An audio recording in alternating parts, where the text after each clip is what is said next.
As we look to the conclusion of the Mosul offensive against the Islamic State, and with that basically its end in Iraq, we've got to focus on the fact that Islamic State itself is not the problem.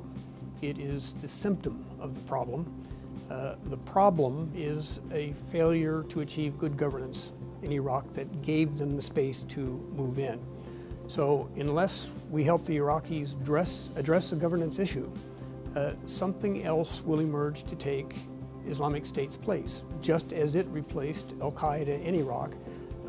So it'll be version 3.0 by then. The blood and treasure we've expended needs to go for a lasting good, and that means engaging politically to help the Iraqis solve their problems of governance. Well, I've been very pleased to see the President engage internationally, and particularly in the Middle East. He has had meetings with, I've lost track of how many Middle Eastern leaders, just about all of them that have been our traditional allies, and of course he has just gone out to make his first visit as president, starting with Saudi Arabia. So the initial signs are good. The challenge I see for the administration moving ahead is the great slowness in making sub-cabinet appointments. You can't have a policy and you can't have a strategy, let alone implement it, unless you have the people in place to do that. So again, he's making a very good start, I think, internationally, but he's got to get the staff back up to actually make a difference. Well, the report was carefully worded. In the conclusion, we were very careful to talk about support for Iraqi government efforts to improve governance broadly. This can't be made in America. You can't download good governance, you can only upload it. So that's the point we've got there, that the day for Made in America solutions is long past. That doesn't mean we should be simply passive and wait for the Iraqis to come to us. We can have a dialogue, we can make suggestions, but ultimately this has got to be an initiative that is itself Iraqi, because that's the only way it's going to be sustained. The international community certainly has a role to play in Iraq and elsewhere on issues such as governance. It's important, though, as I just said, that this not look like it's made in America. That's kind of the American tendency. We know what's good for everybody if they'll just sit down, shut up, and do it our way. It's not how the world works. So this needs to be the beginning, the kickoff point for a sustained conversation with Iraqi political leaders of all the parties on the proper way forward. So again, these have to be efforts that are made in Iraq, which we can then facilitate. When one looks at Iraq over the last few years, it's just been a tragedy. You don't end a war by withdrawing your troops, as the previous administration seemed to think. By withdrawing your troops, you simply hand the battlefield over to your enemy, in this case Iran and its proxy militias. This is going to be really tough.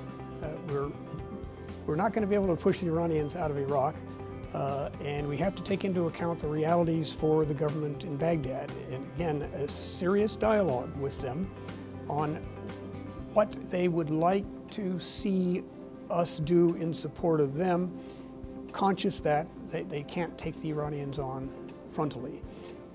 And for a new administration, it's really important to understand that although they are co-religionists, both majority Shia Muslim states, there are huge differences that separate them.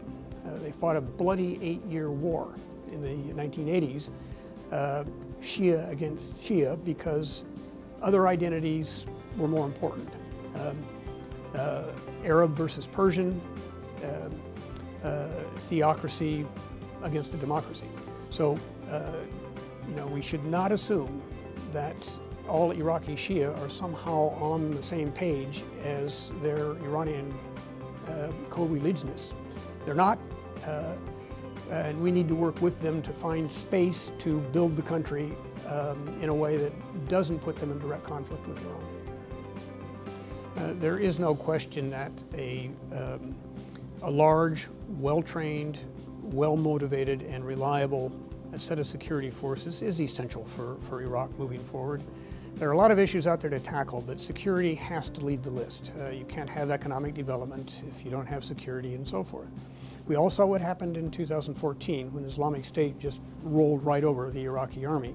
The main cause of that, inept, unready commanders who were chosen not because they were proficient on the battlefield, not because they had years of experience in command, but because they were loyal to Prime Minister Maliki.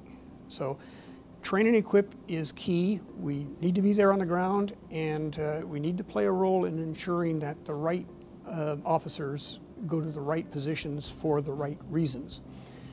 This shouldn't be just a U.S. effort, though. We should lead the international community in supporting Iraq in this sphere. When I was there, the NATO training mission I thought was very important. You had a number of former East Bloc countries who could use their unique experience in a post-Cold War environment, what they had to do to retool their forces, because that is not dissimilar to the experience Iraq is having, trying to create a post-Saddam force that would be very different in nature and quality. Eastern Europeans are frankly better equipped because of their experience than we would be. So I'd like to see us bring in NATO. That's been done effectively in Afghanistan. It was done effectively in Iraq when I was there. Time to bring them back.